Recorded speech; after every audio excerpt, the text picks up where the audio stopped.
That guy was This one. no. I mean, don't get me wrong. Hey. It started well and Yeah.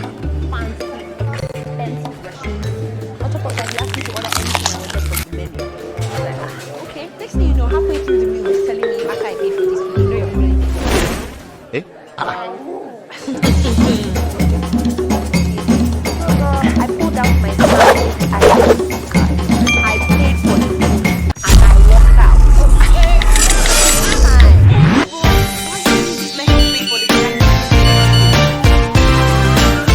Cash drama? No worries. Star 909 hash will save the day. Dial star 909 hash to buy airtime or data. Transfer money, take a loan, check your balance. Stanbic IBTC Bank. Moving forward. Moving forward. Girl, how was your date? How did it go? Give us all the juicy details, please. Now. That guy was a joke. Say what? I mean, don't get me wrong. The date started well and everything. He took me out. Fancy, expensive restaurant. On top of that, he asked me to order anything. I was like, okay. Next thing you know, halfway through the meal, he's telling me after I paid for this, you know you're paying me. I was putting this I pulled that out. Girl, how was your date? How did it go?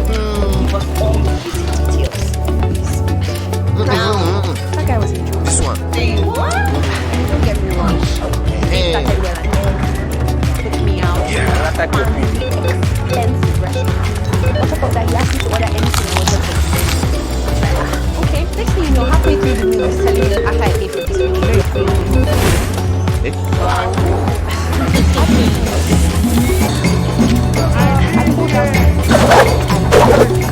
I paid for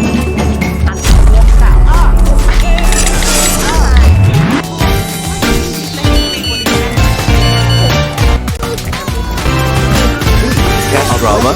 No. Star 909 hash the day. Dial star 909 to buy airtime or data. Transfer money, take a loan, check your balance. Stanbic IBTC. And move with confidence. Now. That guy was This one. Say what? I mean, don't get me wrong. It started well and everything. Take me out. Expensive restaurant. On top of that, he asked me to order anything I wanted from the menu. I was like, okay. Next thing you know, halfway through the meal, he's telling me after I pay for this, you know you're pulling it. Eh? I pulled out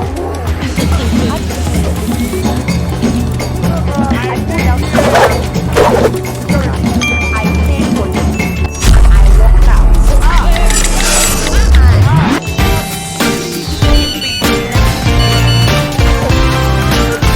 Cash drama? No worries. Star 909 hash will save the day. Dial star 909 hash to buy airtime or data. Transfer money, take a loan, check your balance. Stanbic IBTC. Moving forward. Moving forward. Girl, how was your date? How did it go? Give us all the juicy details, please. Now. That guy was a joke. Say what? I mean, don't get me wrong.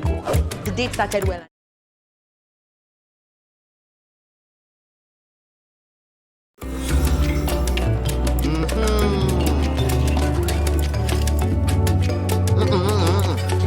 This one. Hey. Yeah. Attack your feet.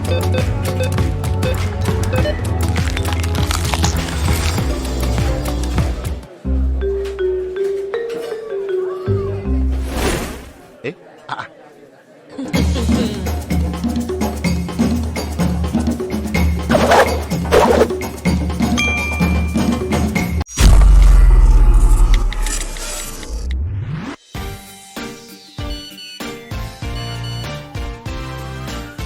Cash drama?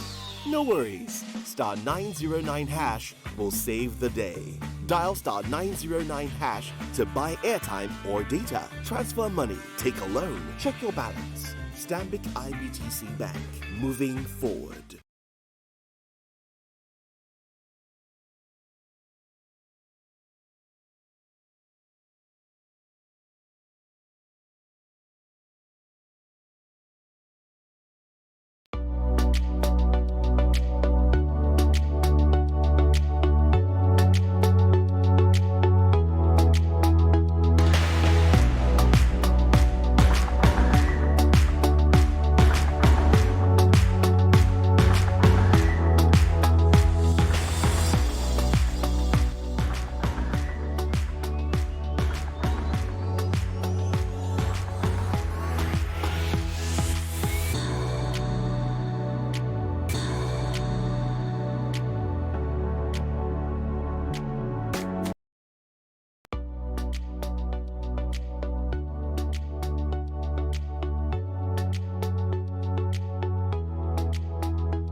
Let me help you.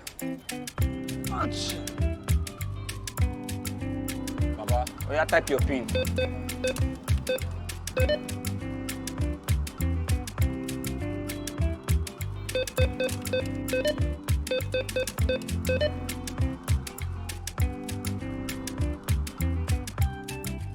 I did hear security.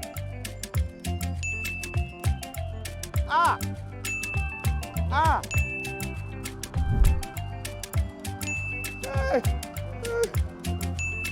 Please avoid any attempt by unknown persons around the ATM assisting you with transactions. If you require assistance, reach out to the stationed uniformed security personnel around the ATM. Stanbic IBTC, moving forward.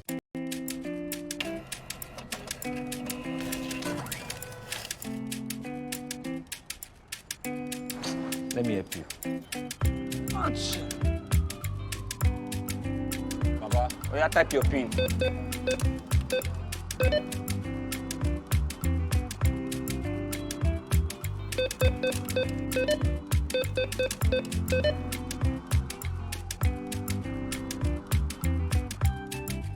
I did hear security. Ah.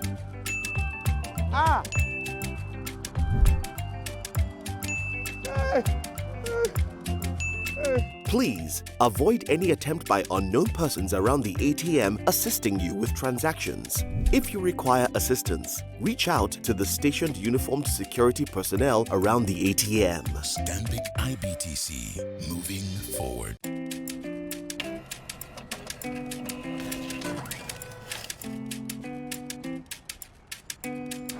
Let me help you. Baba, oh yeah, type your PIN.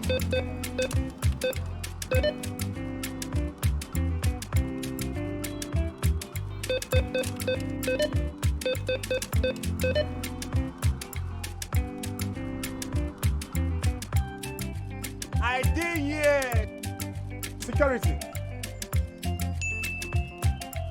Ah.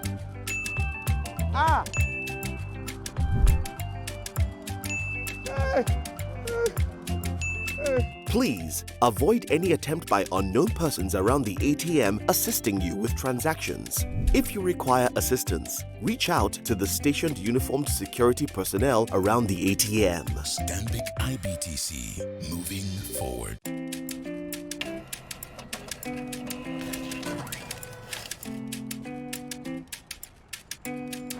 Let me help you. Baba, oh yeah, type your PIN.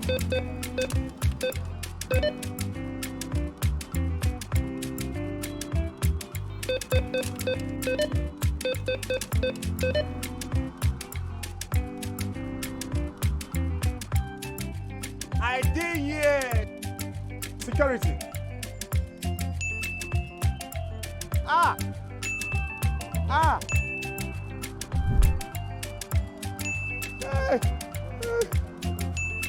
Please avoid any attempt by unknown persons around the ATM assisting you with transactions. If you require assistance, reach out to the stationed uniformed security personnel around the ATM. Stanbic IBTC, moving forward.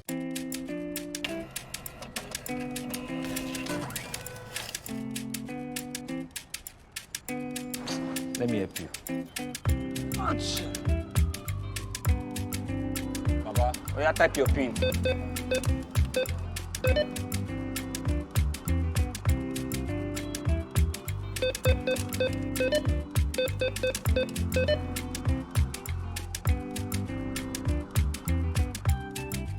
I did hear security. Ah.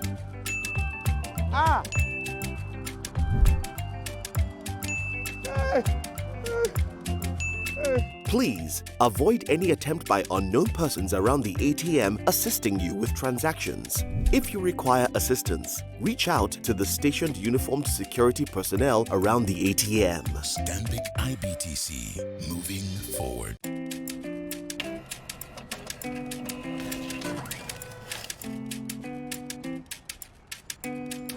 Let me help you. Baba, oh yeah, type your pin.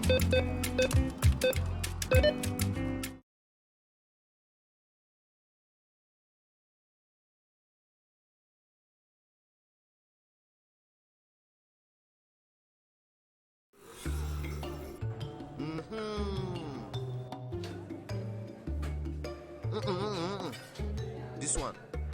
No. Hey.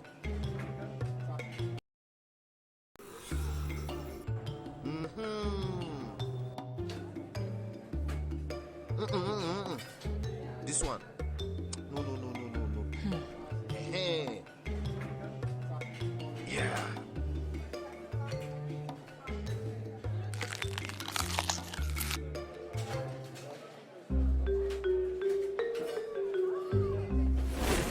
Eh?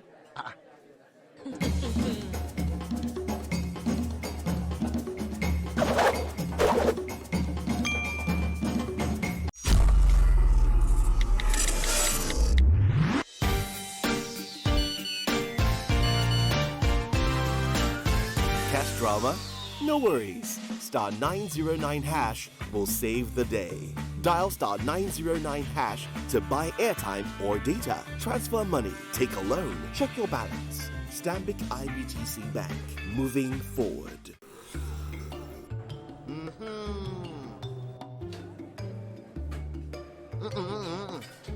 This one. No. Hey. Yeah.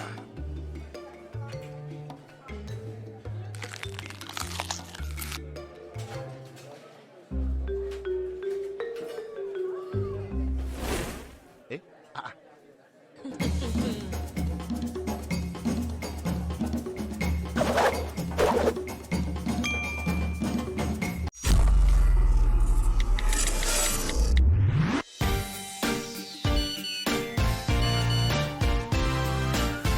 Cash drama? No worries. Star 909 hash will save the day. Dial star 909 hash to buy airtime or data, transfer money, take a loan, check your balance. Stanbic IBTC Bank, moving forward.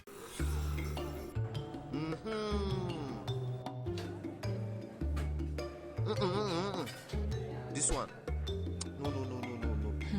Hey. Yeah.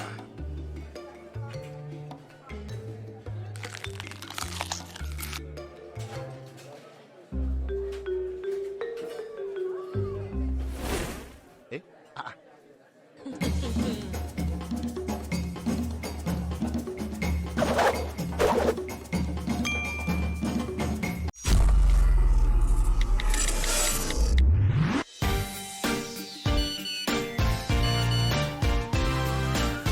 Cash drama?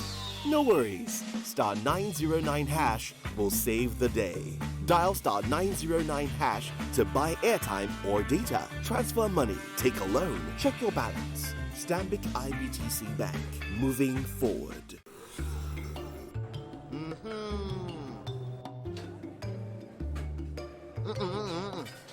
This one. No. Hey. Yeah.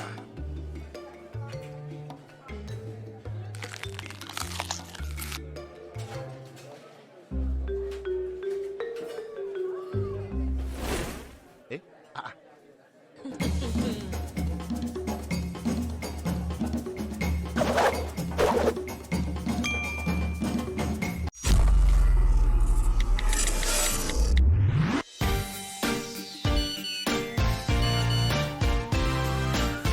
Cash drama?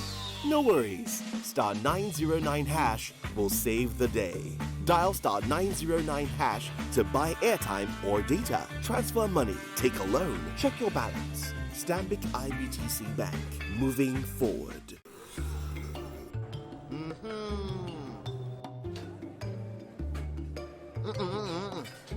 This one. No. Hey.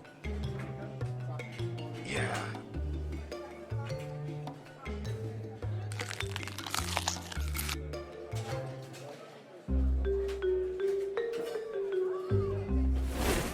Cash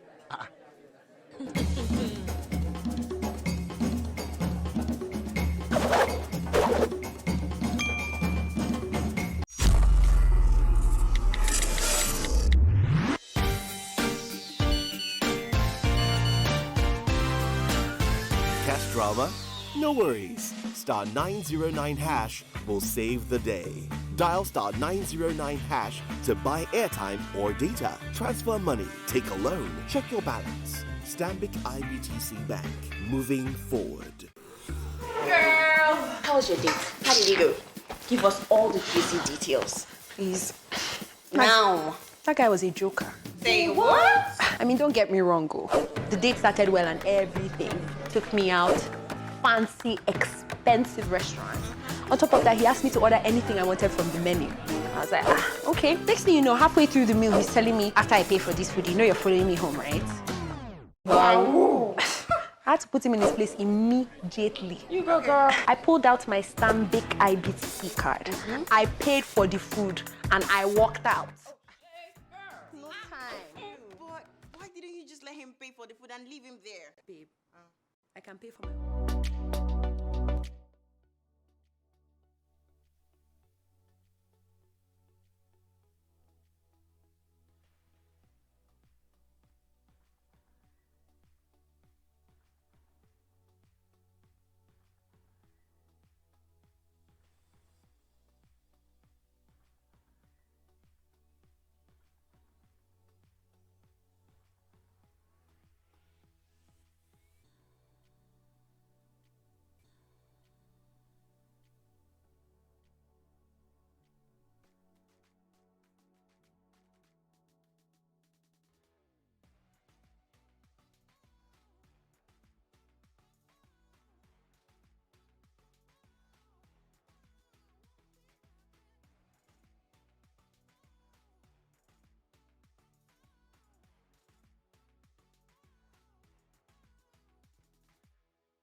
Room, we don't only have people in agriculture alone.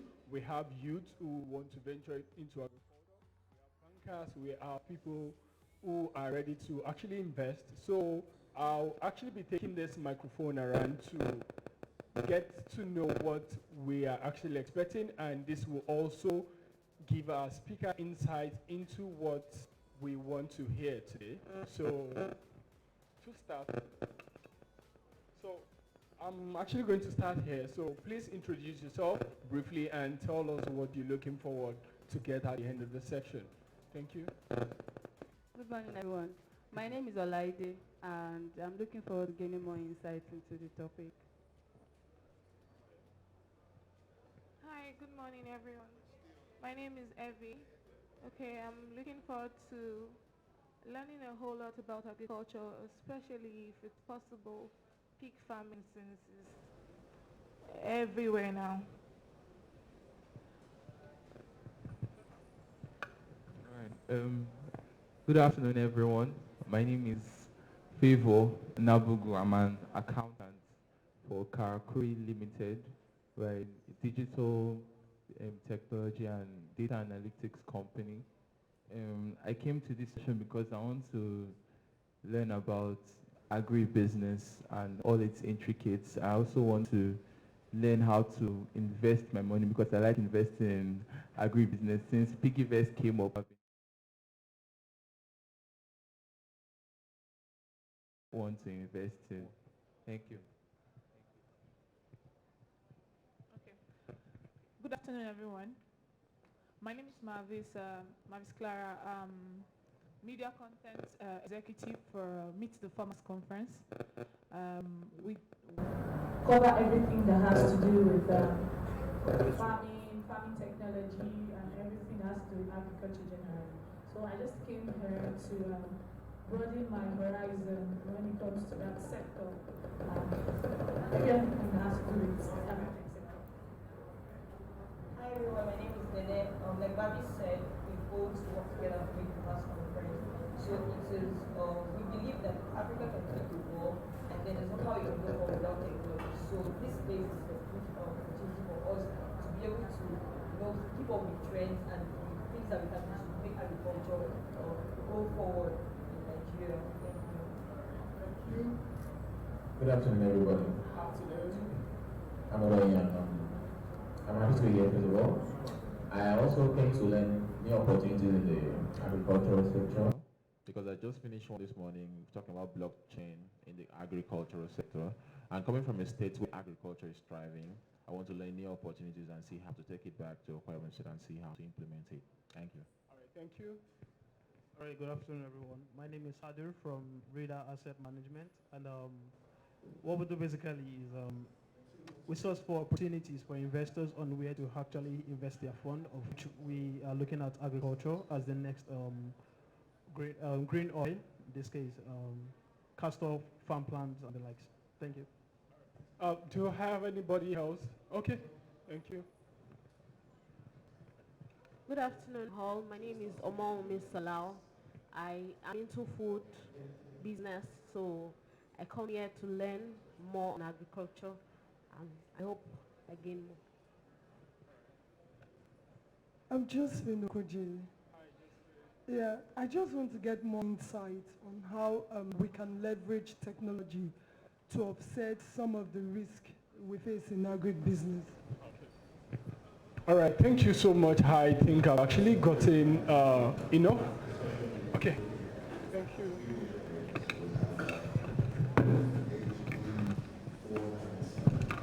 So right now we're going to be into the program. Basically, this is our section is going to be. It's meant to be a masterclass, so we'll be listening to our speakers. Then after for 15 minutes at the end of the program, you actually get to ask questions. So we're going to have the speakers come on the panel so you can ask questions. So please prepare your questions, prepare every question you have. Thank you so much. So first of all, I'm going to introduce Mr. Shegun Owuru, if I'm correct.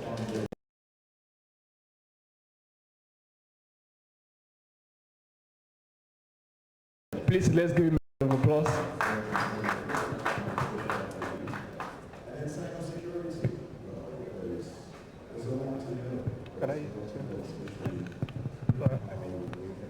Hello, good morning. Am I audible? Yeah, my name is Shegun Owuru. You pronounce it Owuru. It's called Owuru. I'm a digital farming advocate. I work with Bayer. Bayer is a multinational company, a German. I'm the business intelligence, customer insight, and CRM specialist, and also the marketing operations lead for Bayer in Nigeria. Practically as a person, I'm an advocate for Agri-Tech, digital farming, data science, and data analytics. I'm here today to talk about how we can leverage technology. I will be using my paper. So I'm here to talk about how we can leverage technology to improve agriculture. And I will start with a story which I learned by reading. In the 1960s or early 1950s, the late Chief of Femi Awolowo started a transformation of the Southwest, and that led to significant improvements in today's Southwest. It started the agricultural revolution, and that was when agriculture was the basis of our economy. In just 5 years, cocoa formed a revolution and led to the immense improvements of the economy of the Southwest and even Nigeria today. And then the oil came, and maybe we lost concentration. Now I want to move into today. The new oil is not just the crude oil. If you agree with me, oil is going down. Also, the price of oil, even in just the past 3 weeks, due to coronavirus, has crashed. And developed economies are not depending on fossil fuel. But the new oil today is not crude oil. The new oil is data. And the new trend for us to survive immense depletion of resources and excessive population growth is digital agriculture. And digital agriculture is the use of tools, techniques, platforms to improve processes before agricultural production, during agricultural production, and even after agricultural production. And that's why the trend today is driving digital agriculture. And what digital agriculture, just like I said, is inclusion of all these tools and technologies to make these processes work.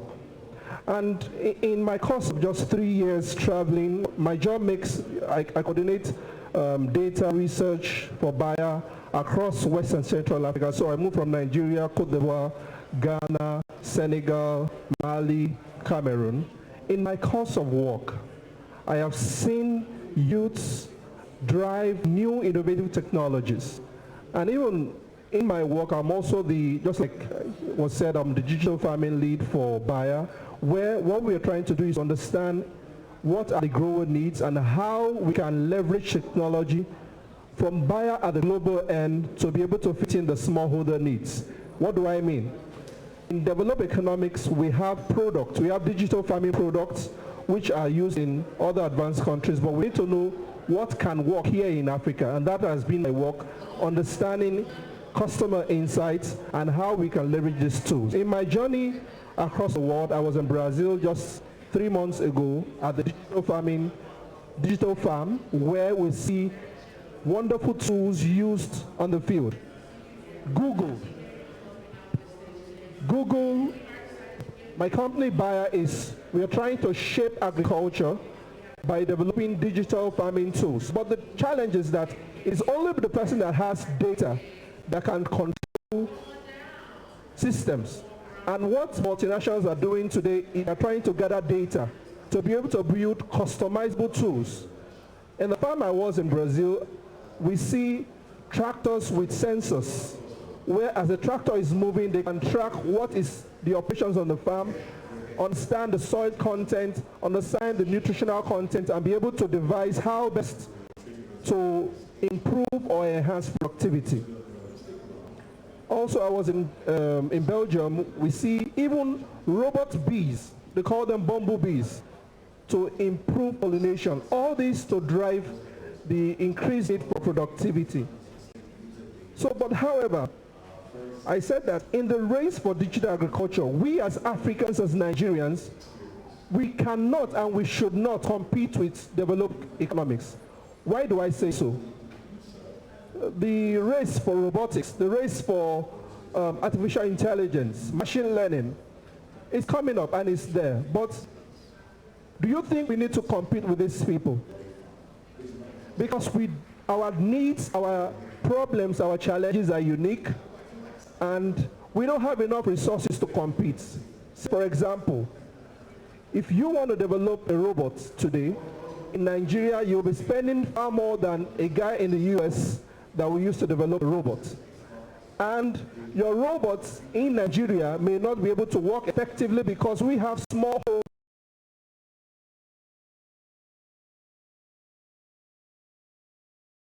And I was a mentor to 10 unique youths from across the world.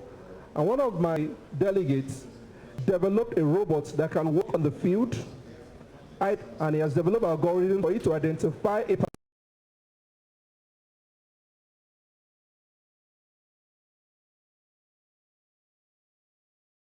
less resource and also precision agriculture. So, but these people have low cost of achieving all this. What I think is that as Nigerians, as Africans, what we should do is to leverage on where we have comparative advantage. And what is our comparative advantage? Information. Why do we don't have to compete on robotics and artificial intelligence.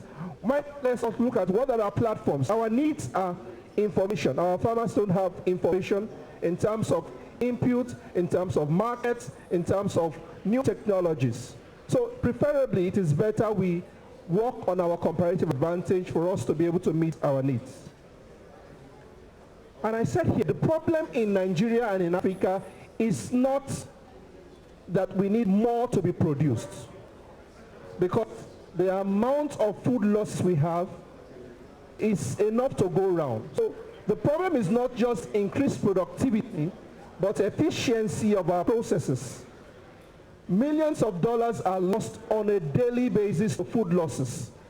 And I did a little research some years ago where I did, the research title was Traceability of Food Losses from the farm, even on the farm up to the table of the consumer. And I discovered that the challenges of distribution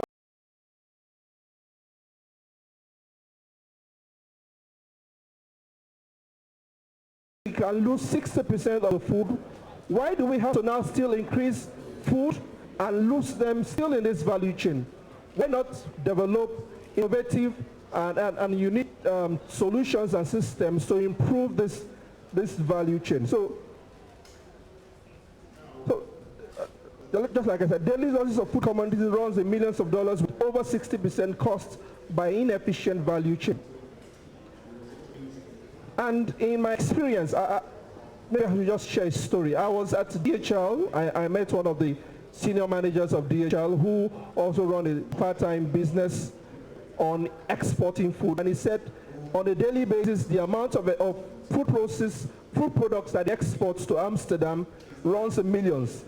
And he gave me a target, say, get me 10 containers of paddy rice. Just get them to Lagos, get me a container of palm oil, and I think sesame seeds and maize. And he said, if you can get that just every time in 2 weeks, he will buy it for me there and then. So I was agog and I said, this is a great opportunity. And then it sank into me, where do I get 10 containers of rice? Where do I get 2 containers of palm oil? It takes me to the solution which I've been working on in the past few months. The problem in Nigeria is access to products, access to markets. And how do you think it will be if we have a centralized place where we can buy products and sell? What do I mean?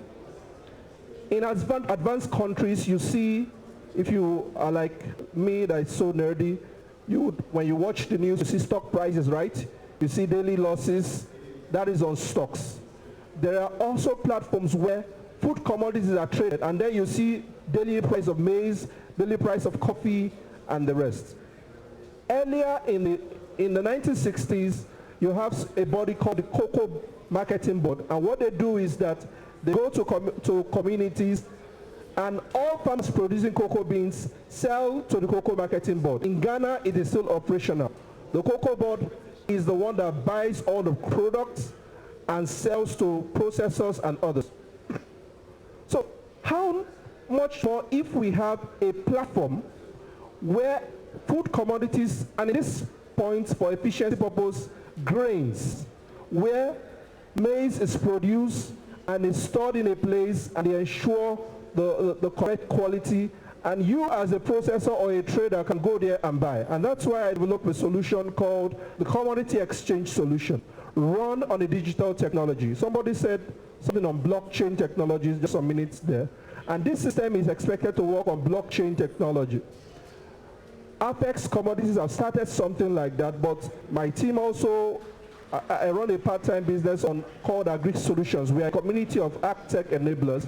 And what we are trying to design is a grain and commodity exchange platform that leverage technology, using blockchain technology and all other data and digital tools to create a system where grains coming are processed and certified, and even financial institutions just like here also certify and accept this system to be able to use as collateral. Let me explain in detail. Imagine, like I am a trader that needs to sell maize seed, for example, and I need 10 containers of maize, and I want the maize to be white, no stone, high grade, and all this. How would you do it today? You start searching, going to communities, going to farms and trying to gather. But what if you have a centralized system where farmers who produce maize every month, or when the season, they bag the maize, take the maize to the warehouse cleans it, sorts it into grains, bags it, and then in exchange offer a receipt to that farmer who can use that receipt as a legal tender to go to the financial institution to collect loans. So the financial institution agrees that this document can be used to collect loans because it signifies evidence that this amount of product has been certified and is useful and can serve as a collateral. Then the farmer is fine. The product is there. The warehouse pay the farmer, take the cost of warehousing and cleaning and storage while they settle the financial institution seamlessly without the farmer bothering. He needs to sell, he needs to take care of all this, and this system is visible to all the partners, meaning that, and that's where blockchain technology comes in, where you see blockchain means that everybody can work on a system and seeing the system moving around. That means I don't have to move my file to him. When he finishes it, he moves here. No. When the system is in blockchain, everybody sees the progress and sees the performance and is able to evaluate the impact of the solution. So even though this laudable system meets political will, and that's what I really appreciate the closure of the border, but the challenge is that there is no effective plan to counter what can happen when the border is open. And these are systems. Hello?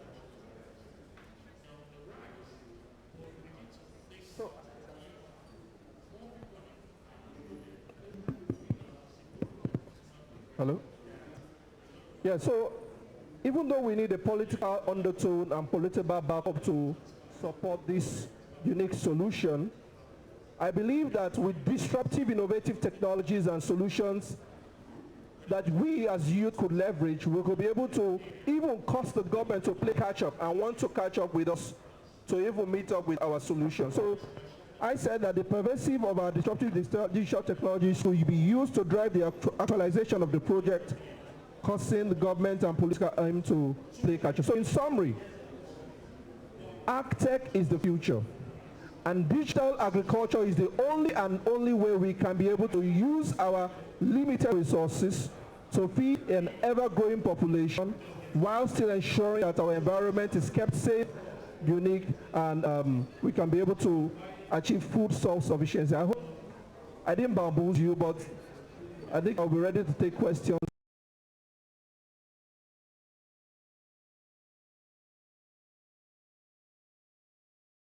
So much, sir.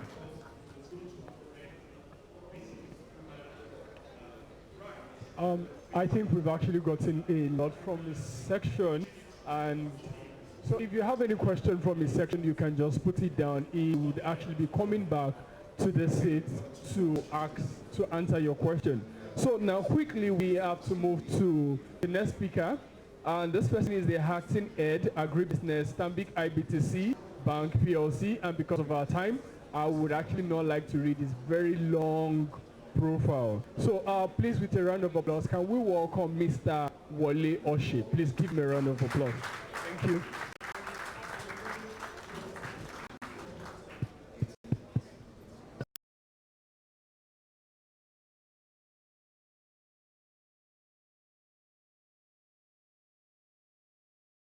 Good afternoon, everybody. Okay. Good afternoon.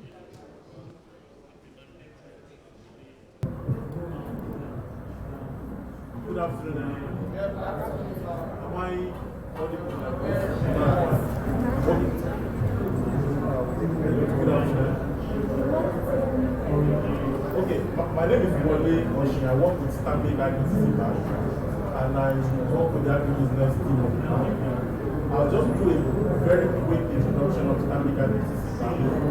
I'll talk through agribusiness, agriculture. There are two terms I'm sure we have been hearing from time to time and people use differently.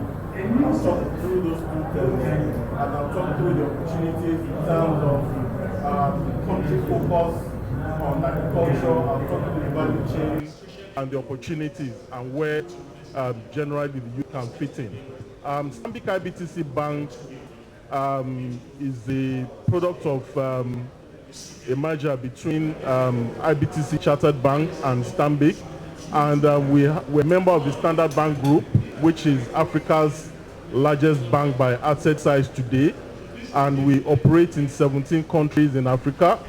In Nigeria, we have 183 branches nationwide, and we have a very strong digital footprint as well. We have a very robust internet banking platform, and we have our electronic, wallet, which is called At Ease, which has been briefly discussed at this since the beginning of this event. We also have our Easy Cash product, which profiles clients and enables you to have access to quick finance within 20 seconds of applying for it from your mobile phone. That actually puts finance very easily in your hands. And for agribusiness, we must have heard about agriculture and agribusiness, which are terms that have been used intermittently at different times. Agriculture essentially talks about the art or the practice of growing crops and rearing animals, while agribusiness speaks to the art of the sum total of all the events that take place within an agricultural process, from crop production to animal production. So that speaks to the value chain approach for agriculture finance, which is a very important way to unpack what agriculture and agribusiness is. And from the finance perspective, it also puts things in clearer perspective, and for investors to decide and determine what part of this value chain to play. I will quickly use rice, for instance, as an example. You have the crop producer producing rice on the field, and before you produce rice, it comes from the rice seeds. You have input suppliers who supply the seeds, the agrochemicals, the fertilizer, and the likes. So that is a value chain. The input section of the rice value chain.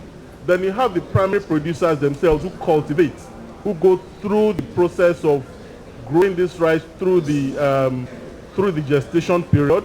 Then you get to service providers.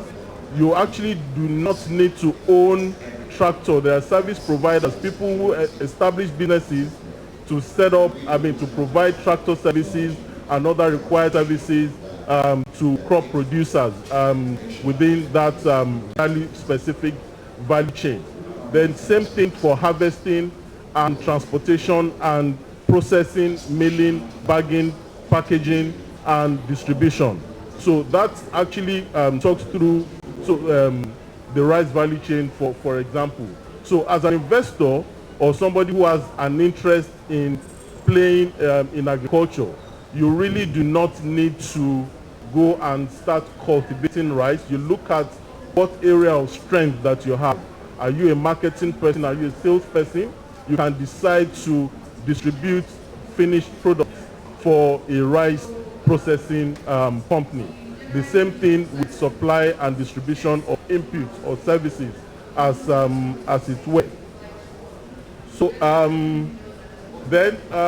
so that from that perspective, it makes it easier and more approachable for finance institutions to lend to that sector, deciding what part of the value chain they may want to finance at every point in time.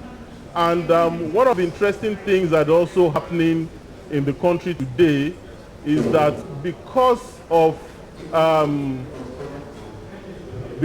access to markets and also access to equipment for agricultural production, what is called the agro-processing zones are also being established nationwide, which is a close community where you have the collection of every activity across every value chain, from production to processing to manufacturing, taking place in communities. Right now, the African Development Bank is working with the country through the Federal Ministry of Agriculture set up, I think, about 14 agro-processing zones, nationwide, to also bring it closer and make it easier for investors and financiers to take part in this sector. One of the other interesting things happening now is the emergence of fintechs who are investing in raising funds formally and informally to also raise funds from individuals. I heard a gentleman here speaking earlier mentioning that he's invested through one of the fintechs in agriculture. It's also one of the ways by which funds is also being driven into that sector. And the thing is that a bank like Stanbic IBTC is also working closely, developing relationships with a lot of the fintechs to also provide some of our financial solutions to through that value chain. You imagine a situation where we work with a fintech who, by application, what they do in raising those funds is creating access to markets. The previous speaker mentioned it earlier. One of the very important things about agribusiness or agriculture production is that you are not producing for consumption, you are not producing for yourselves. From the business point of view and from the investment point of view, where you find yourself producing and there is no market, it's one of the reasons why we have wastage and spoilage at the end of the day at harvest. So where you find aggregators or institutions like fintechs providing those access to markets, it also makes it easier where you begin with the end in mind, create your access to markets, lock into platforms, whether by way of cooperatives or sign yourselves to aggregators. So as youth that are interested in agriculture production, it's one of the ways by which we can look into such partnerships to drive investment, to create employment.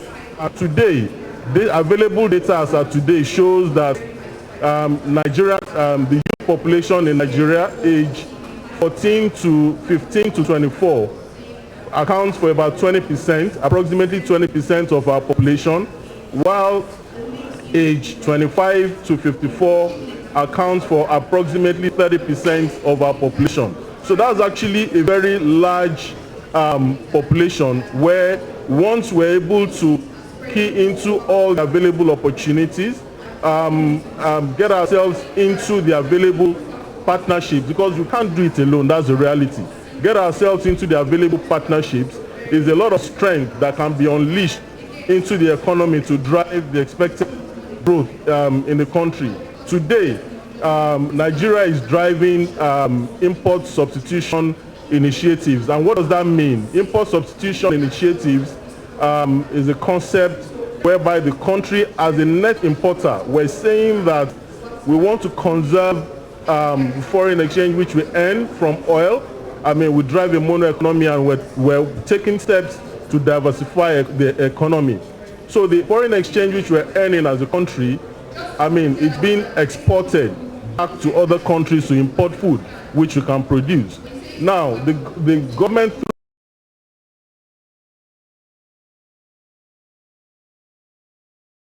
we all know rice will always be number one. Rice production is one of those areas where we're seeing visible results today. We're seeing the emergence of a whole lot of rice milling companies coming up. The agro-processing zones which I talked about, imagine rice production. There are mobile rice milling equipment available today that can actually be taken and planted into an agro-processing zone where rice produced in a location does not have to be taken far away, before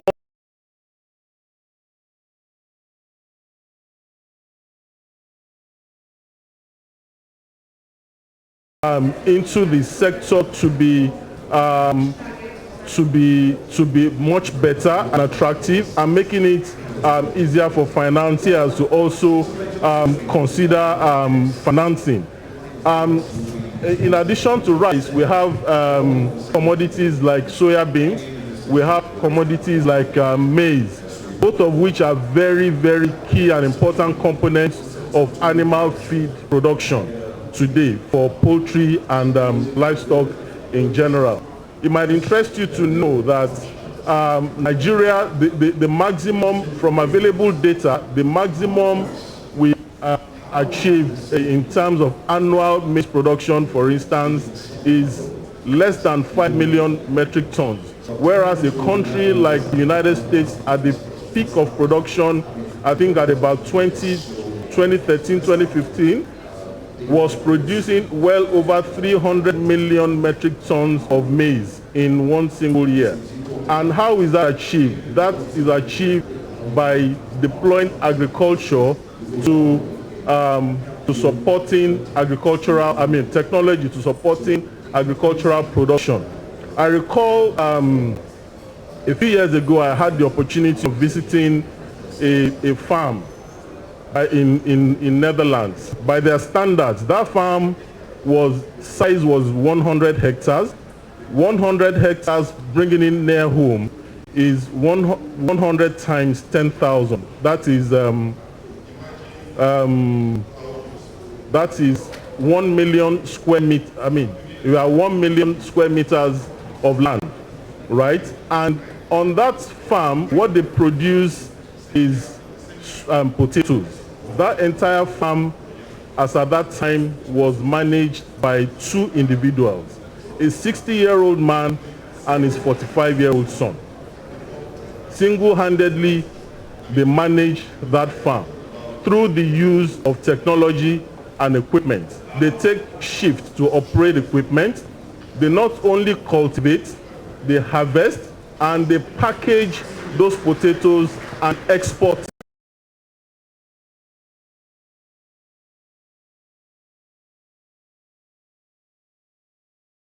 General practice here. We use hoe and cutlass. We're improving via the establishment of service providers in the industry. And the creation of the agro-processing centers will also make it easier. Now, why am I highlighting all of this? Is to bring it closer to home, to look at the potentials we have as a country, the available population that with the right tools that we can unleash into this sector to drive the much needed growth and employment opportunities, and even be in a position where we produce those commodities that have good export potential to earn in foreign exchange, not just local currency now. Now, for large-scale production, we also have technologies that aid monitoring. I spoke about 2 individuals managing 100 hectares of farmland. Now, in that production, it is very unlikely that such an expanse of farmland can be managed on foot. So at Stanbic IBTC, with the support of the Standard Bank Group, we've also come up with satellite monitoring technology, which is a remote sensing technology that enables you from your computer or from your phone, where you can leverage on satellite technology to monitor your farmland, where you can very easily see what is happening by checking the growth of what you're growing, right? And via the coordinates, which the GPS on your phone in your hands will show you where you see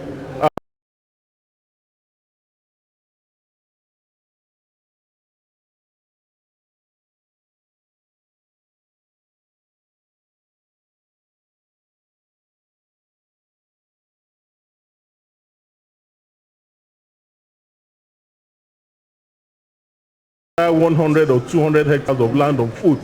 You know, it takes you to the exact point. So such monitoring tools help, you know, and I'm also aware that today other forms of technology are being developed, you know, to monitor poultry, for instance, whereby through speakers and voice notes, you know, such technologies, when they are hung in a poultry, can tell you, the number. It counts the number of birds you have in a poultry by the sound they make. It detects and identifies the sound every bird makes specific to that bird, and within a few minutes it tells you how many birds you have in that poultry. The same is being developed today by some company in Europe for aquaculture. For people who invest in aquaculture, that's fish breeding, for instance. You never know what you have in the pond until it's time to harvest. But there's technology being developed today. With the power of technology, there are devices that can be placed inside ponds that will tell you the number via the individual movement, which is tied every single fish, and it can tell you what number that you have. So at Stanbic IBTC, we have all the tools. We have the digital platforms to support you, and there are also various intervention funds that have been made available by the federal government of Nigeria through the central bank that investors in the sector can also very easily key into. As a bank, we are very active in the disbursement of such funds. You have the Anchor Borrower program, which is targeted at smallholder farmers, and we also have the Anchor Borrower program prime anchor option, whereby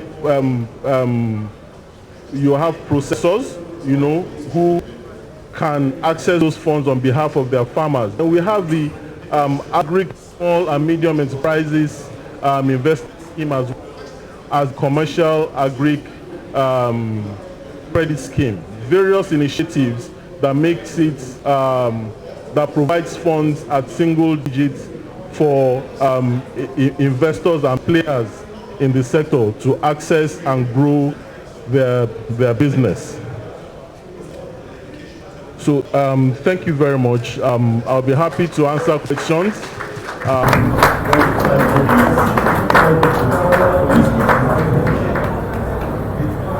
Thank you so much, Sam. Please can we give you a round of applause again?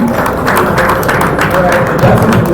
Leadership from Stanbic IBTC. So you should actually go to meet after the program in case you want to finance your fund. And I think Stanbic IBTC actually have a lot of money there. So, alright, thank you so much. Our next talk I'm going to invite Mr. Aliu Yanolua from MyFarmBase NG. So he wants to tell us what MyFarmBase NG is about. But before I bring him in, I have a good news for everybody in case you like Gary and you've not been seen the new Gary, the good Gary around. So we have a very new Gary around here in 1 kg and 2 kg, so it's just at the back. So you can check up a very good Gary in case you like Gary Egba, Gary Jebu, and even Gary Bini's present also. So just visit the back. Please put your hands together for Mr. Iyanu. Thank you. Thank you very much. Good afternoon, everyone. My name, like he has said, my name is Yanolua Aliu, and I'm the CEO of MyFarmBase Africa. We are the one who put this together for you guys. I hope you are enjoying the session. All right, so basically, I'd like to give a brief of what we do at MyFarmBase Africa, and then we can move on to a question and answer session where you get to ask from, I believe you all have questions from the session, so you get to ask from our speakers. So basically, MyFarmBase Africa is an Agri-Tech social enterprise that focuses on skill development trainings for youths in Agri-Tech, and then we connect them to job and internship placement in the Agri-Tech and agribusiness sector, and then we connect them also to funding opportunities in the sector basically. So we run 2 major programs, Agri-Tech Lab and Climate Smart Institute. So Agri-Tech Lab is a 4-week training on soilless farming, hydroponics and aquaponics, blockchain and commodity trading, and agricultural marketing, the use of drones on farms. So we do that for 4 weekends, and then we organize an 8-week mentorship program for people who have taken that training to get access to experts and partners, technical partners who have facilitated these programs with us. And then the Climate Smart Agriculture program is more focused on sustainable agricultural techniques, like still the basic agriculture basically, but how can we make sure that we adapt our practices to suit the climate and adapt our practices to take into consideration the effects that the climate has on the crops. So basically that's what climate smart agriculture is about. Then one other thing I would say before we continue the session is currently we're working on an online platform, an online learning platform for youth to courses on agricultural technologies like the ones I said earlier, blockchain, commodity trading, use of drones in agriculture. So on that platform, you're going to have access to course materials from technical partners that we're currently, building a structure with. Then you get to take the course at a very affordable rate. You get to connect and communicate with other Agritech learners and educators on that platform. Basically, definitely we would let you know when the platform is fully ready. But in the meantime, I would like you to follow us on our social media handles at MyFarmBase, on all social media handles, at MyFarmBase on LinkedIn, on Instagram, on Facebook, and on Twitter. And then you can also check our website for more details, myfarmbase.com.ng. Thank you very much. All right, so very shortly, I would like the speakers to please join. Yes, we can just have a quick question and answer session. Please. Yeah. Thank you very much. Let's give them a round of applause, please.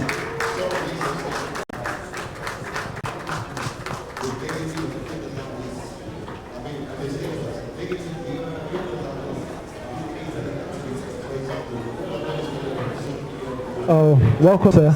Welcome. Nice to have you. So, we are supposed to have a third speaker today, but the traffic is crazy, so she's still on the way. That's the consultant to the governor, Angel Adelaja. She's on her way. I believe strongly that she'll join us in the next 5 minutes. Yeah. All right. Nice to have you, sir. Thank you. Nice to have you, sir. Do we have any questions so far? Oh, all right.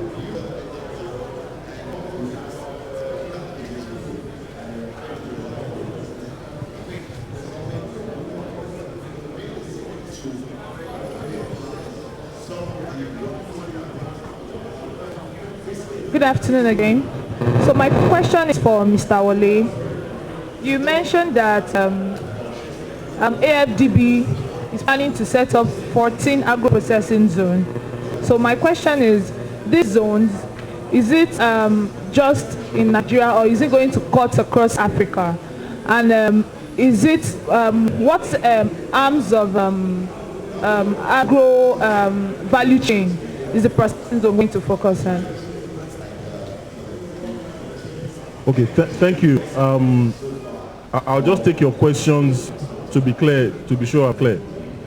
So your first question is the FDB setting up these agro-processing zones in Nigeria or alone or across Africa?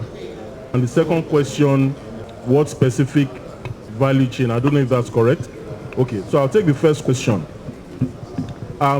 It's an initiative that the African Development Bank is driving across Africa, but the one in question now is specific to Nigeria.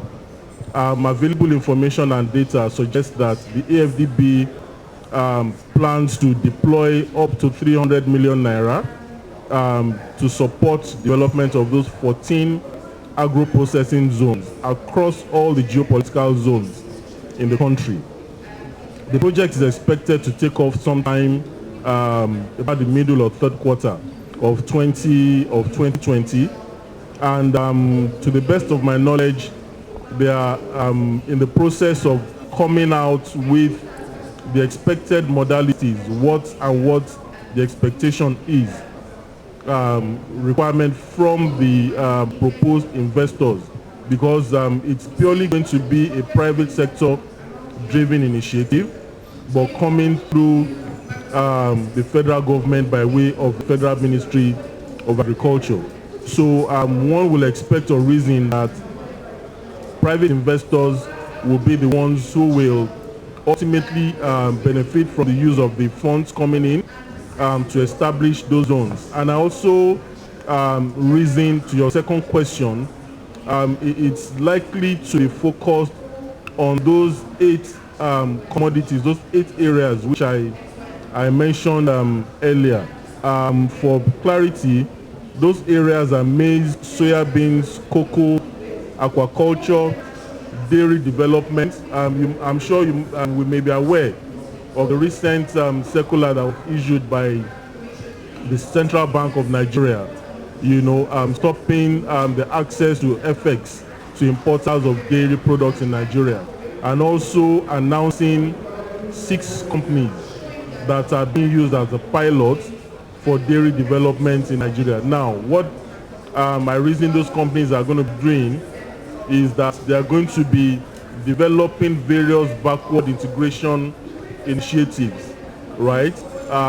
They're likely to have situations where they focus on development of cows that have the capacity to produce large quantities of milk, to increase the average number of liters that is produced, possibly by crossbreeding some of those cows, and developing dairy products. Not just milk, but speaks to yogurt as well. It speaks to milk, bottled milk, like we find in other parts of the world, and like we used to have in Nigeria in the past.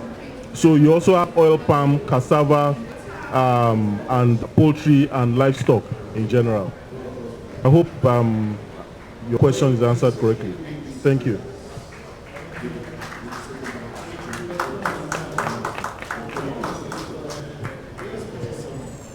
Hello, good afternoon. My question is based on one that I've noticed personally, because I'm also into agriculture. Okay. Now, one of the problems I have identified personally is one, seedling. So are there, aside maybe IT in Ibadan, that can maybe go to get improved seedling, are there other centers now where you can get improved seedling? And I believe that if you have good seed, you're going to have, probably that will lead to good harvest, that is increased harvest now. So are there other centers aside IITA that one can get improved seedling?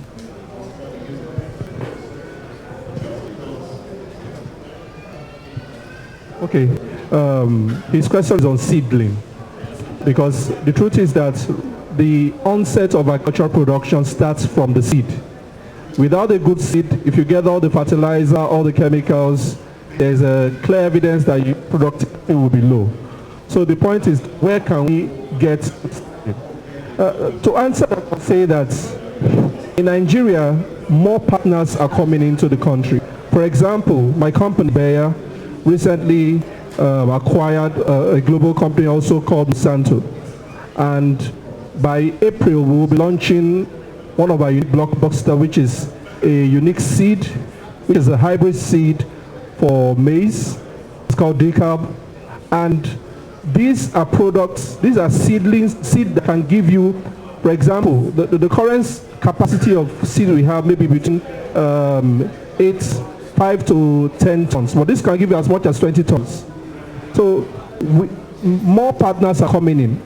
Also, just last month, we, on a global level, developed a new hybrid maize, which is a short corn, not as tall as, just as tall as this, with the aim to avoid lodging and damage by wind or by insect pests. So new products are coming in. I work closely with IIT, and IIT has been working very, very well on developing new products. But we're also working with the National Seed Council to ensure that seeds that come into the market are clearly certified, they can achieve the capacity, they are tested very well and tried before being certified to be able to sell in the market. So we are not coming with new solutions. We have a new hybrid rice, there is no hybrid rice seed in Nigeria as at this moment. I think, yes. So we are also coming up with a new hybrid seed. So new companies are coming in, and we believe that the trend of moving farmers from just using any seed. The common practice of farmers using their saved seed from a previous harvest is really affecting productivity. We are trying to teach farmers to move from using saved seeds to improve seeds that will give them value for money and even less stress in achieving increased productivity. So,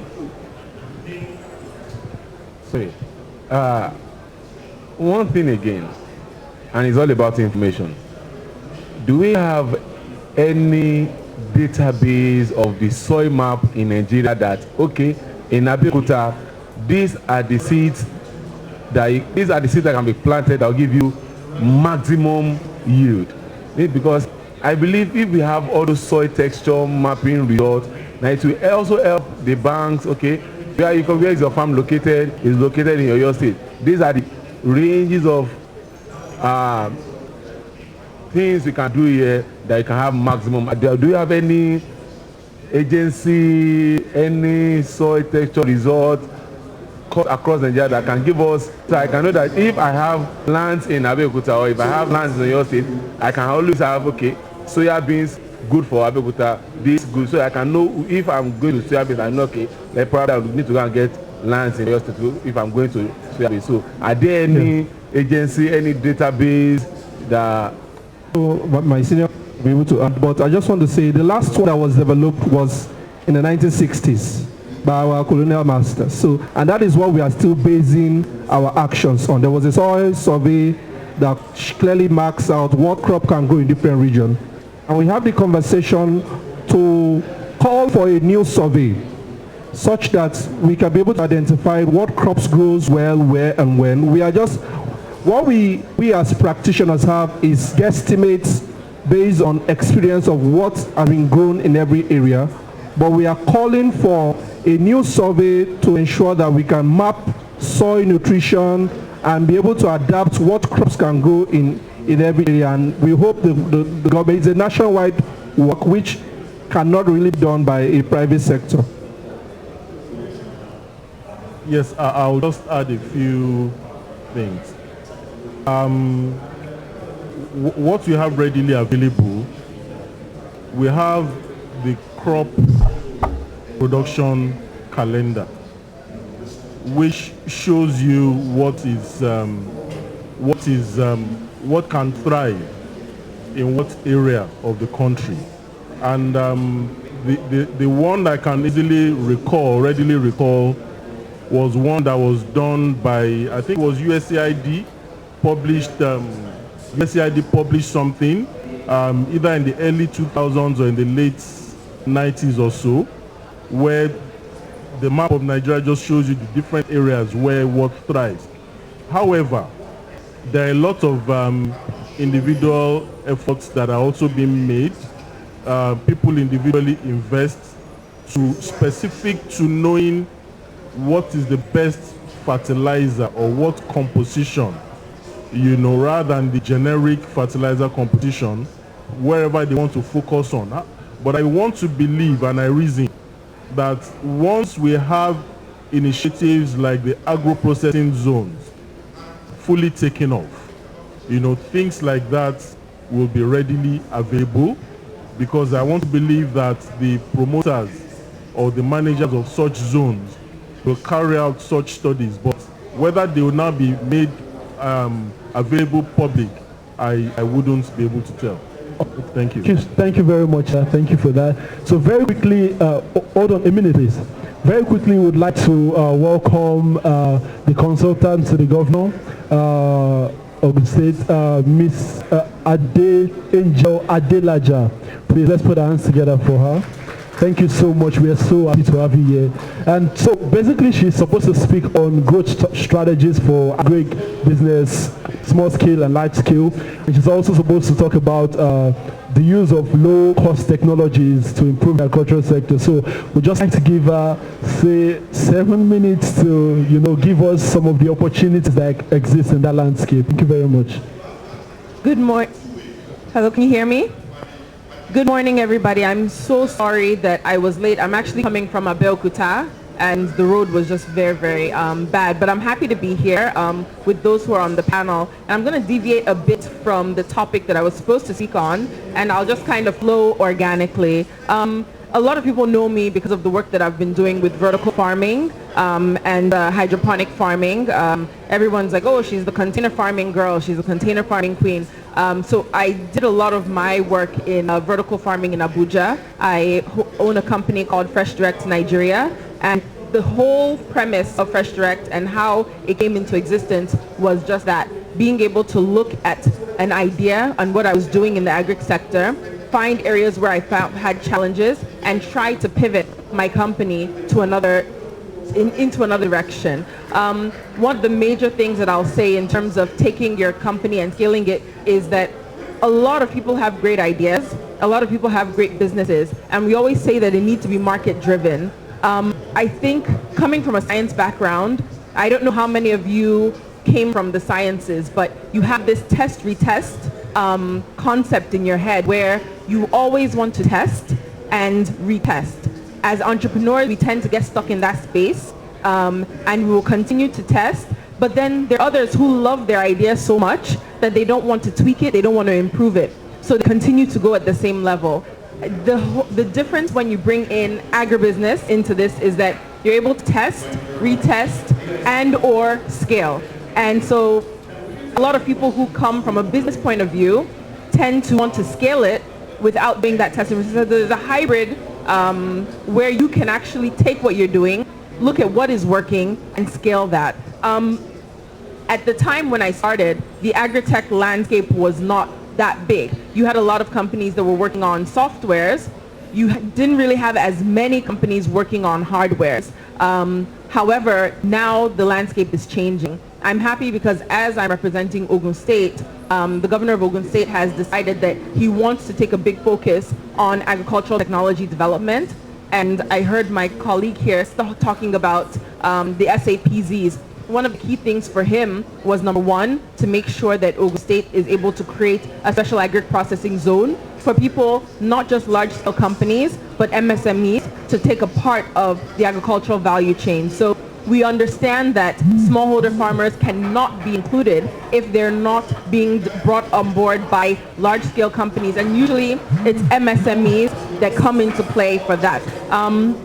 In addition to that, he's focused on developing an agricultural technology and innovation lab, and that lab is supposed to be able to create an ecosystem for agribusinesses and ag-tech companies and startups to be able to maneuver in the agri space. So he's actually dedicated a space at his Ogun Tech Hub for an actual lab where you have office space, you have demonstration farms to actually innovate. If you want to do AI farms, if you want to do testing of drones, whatever it is, 3D printing for equipment that you want to try out, the space is available. It also gives you access to some of the resources of the ministries, whether you need database of farmers, whether you need access to universities, or whether you also want to talk with the private sector and see if they're willing to fund certain ideas. There'll also be scaling 10 companies and helping those companies to grow and develop. And at the end of that 6-month period, they actually help them to get larger scale investors. So that's one on the side. And I think that the importance for agri-tech companies is that ability to scale, that ability to have an ecosystem where you can test, try things out, and now take it to another level. I'm not sure what the rest of the conversation was here, but the last thing I'll chip in terms of soil testing and soil mapping, I would say private sector has done a really great job in that. And I think this whole concept of sharing data and open data is, an example is OCP, and they are a fertilizer company, but they go into certain locations, like they're working in Ogun State, and one of the first things that they did was do soil testing of areas. Then when they work with farmers, they actually have a database of tests that they've done, and they actually have that, I think they have an application that you can download, and so you can get access to some of that information.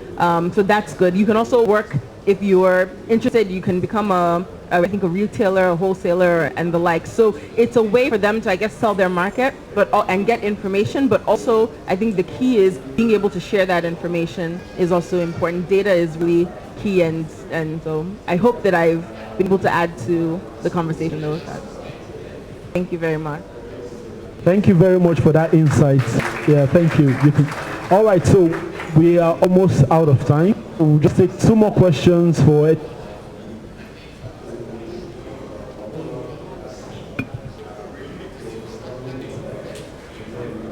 Good afternoon, everyone. My name is Ibka Michael. Sir, please, I want you to tell us about castor oil farming and the exportation of catfish. Then, please, I want you to dwell on this castor oil. You made mention of innovations, some devices that you use to monitor. So, say if I'm putting in 100,000, I want to invest into this castor oil. How do what this technology you're talking about, me the investor, how will I be able to see that these people are that castor oil, that my farm? Will I also be able to see it to know that this my money that I invested, they are using it to do the work? So that's the question, sir. Okay.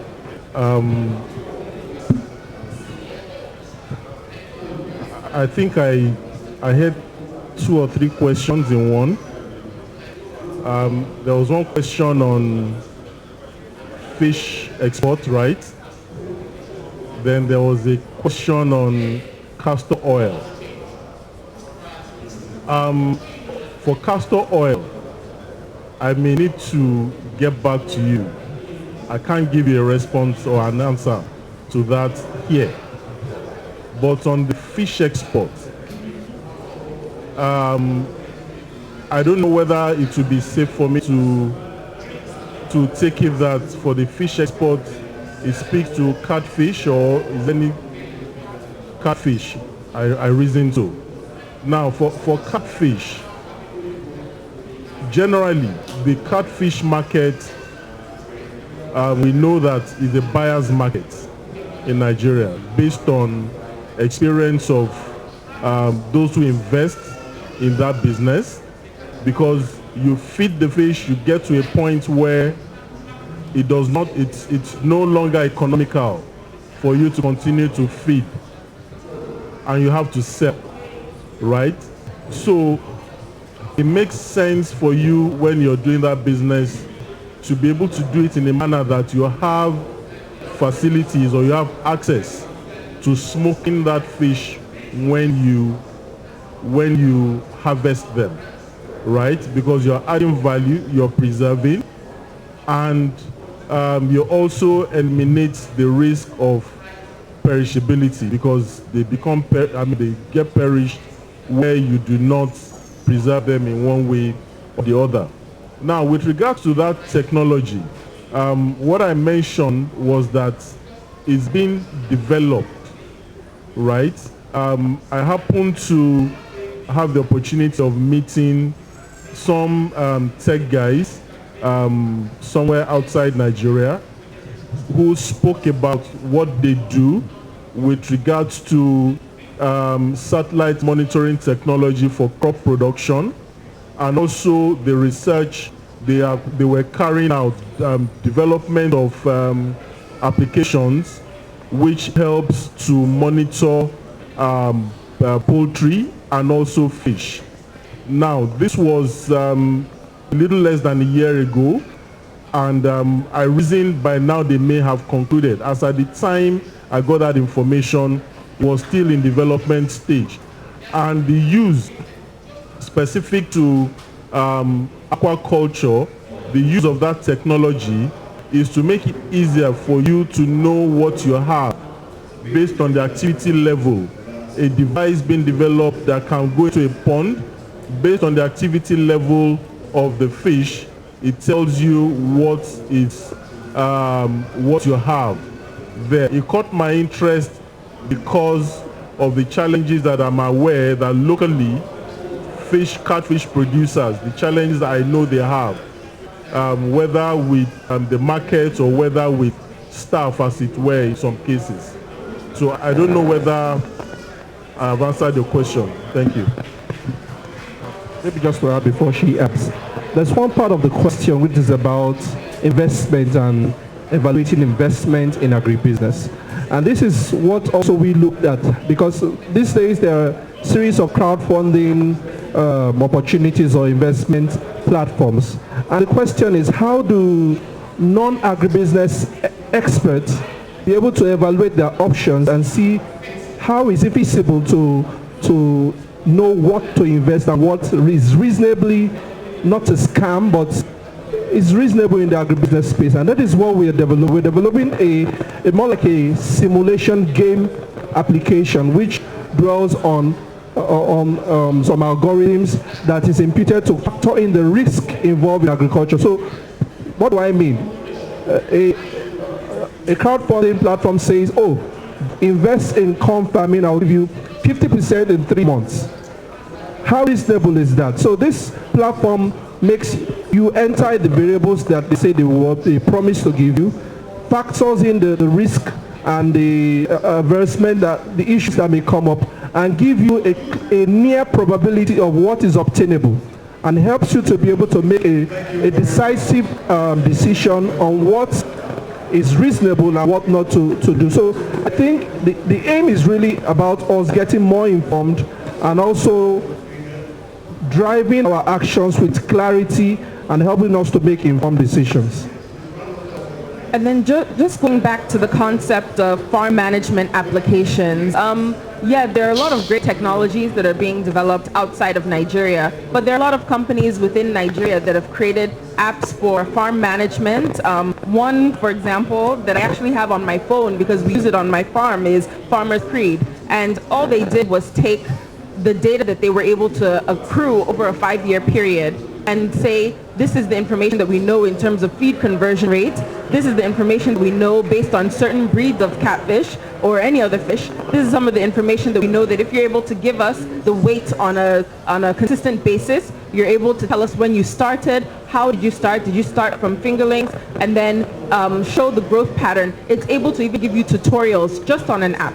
I know that also Amobin also has an application where it takes you through the process, where from day-old chick to table-ready, broiler, they give you kind of, it's an app that just tells you when to feed them, when to give them water, when to give them any medications that they may need. And so these types of technologies across the various value chains are actually helpful for people who want to get into primary production.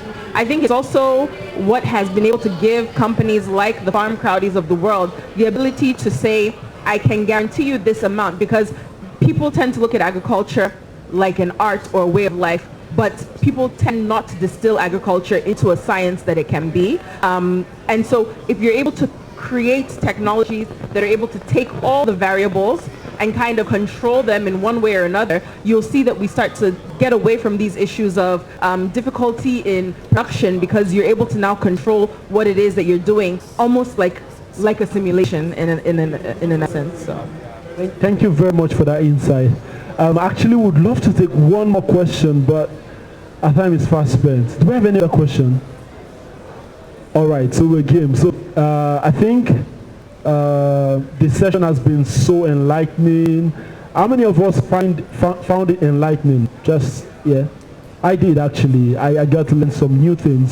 So what I want you to do basically is follow them on social media, follow Mr. Wale Oshin on social media, follow Mr. Shegun on social media, and follow Ms. Angela Delaja on social media. So over time they share some of this stuff on your social media, and so you get to get free opportunity to get free insight and free information on all these things they've spoken about. And then follow us on our social media and do MyFarmBase Africa. You can see it. You can come after the session is over. Just check here, check the social media handles, check our emails, check the phone number, and reach out to us. Check out our programs, check which ones you like to take advantage of, and let's make agriculture beautiful together. Thank you very much for coming to this session. Thank you so much, everybody. We so much appreciate you. Please, when you're going out, please don't forget.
This one. No. Hey. Yeah.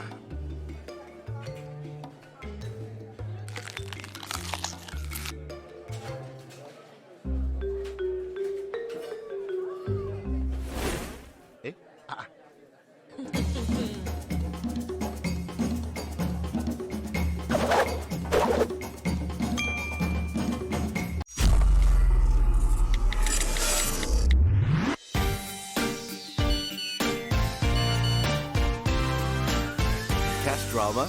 No worries. Star 909 hash will save the day. Dial star 909 hash to buy airtime or data. Transfer money, take a loan, check your balance. Stanbic IBTC Bank. Moving forward.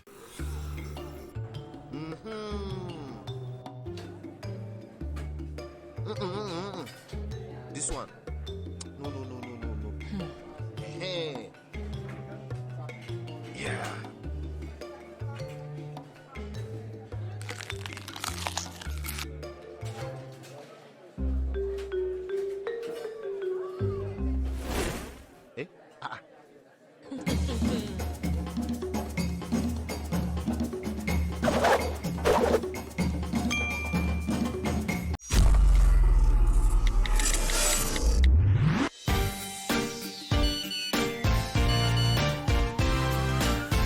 Cash drama?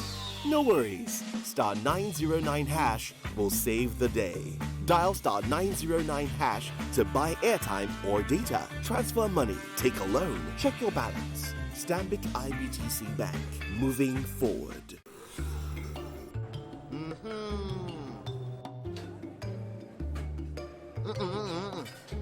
This one. No.